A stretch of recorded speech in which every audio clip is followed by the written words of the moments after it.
கடந்த புதன்கிழமையன்று இலங்கை கடற்படையினரால் கைது செய்யப்பட்ட மீனவர்களை மீட்க வலியுறுத்தி தஞ்சை மீனவர்கள் 2வது நாளாக வேலை நிறுத்தத்தில் ஈடுபட்டனர். கடந்த 19ஆம் தேதி தஞ்சை மாவட்டம் சேதுபாவா சத்திரம் மற்றும் மல்லிப்பட்டினத்தைச் சேர்ந்த மீனவர்கள் 33 பேர் கடலில் மீன்பிடித்துக் கொண்டிருந்தனர்.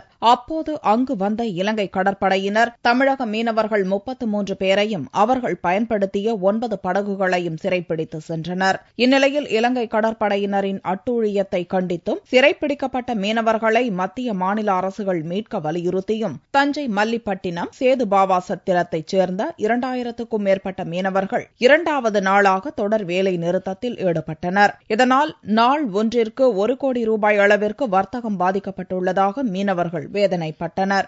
கடலுக்கு மீன்பிடிக்க அரசு அனுமதியுடன் மீன்பிடிக்க சென்றார்கள். 83 விசைப்படகுகள் தொழிலுக்கு சென்றது. அதில் 8 விசைப்படகுகள் கரை திரும்பவில்லை. அடுத்த நாள் விசாரிக்கும் பொழுது இலங்கை ராணுவத்தினரால் சிறைப்பிடிக்கப்பட்டதாக அறிகிறோம். கோரிக்கையானது 33 மீனவர்களையும் 10 விசைப்படகுகளையும் உடனடியாக எங்களுக்கு விடுவிக்க வேண்டும். அவர்களுக்கு இதுவரை நஷ்ட ஈடாக மீனவ தொழிலாளர்களுக்கு ஏதேனும் தமிழக அரசோ மத்திய அரசோ எங்களுக்கு கொடுக்க வேண்டும். இதே நிலை நீடித்தால் போராட்டம் தீவிரப்படுத்தப்படும் என்று மீனவர்கள் எச்சரித்துள்ளனர்.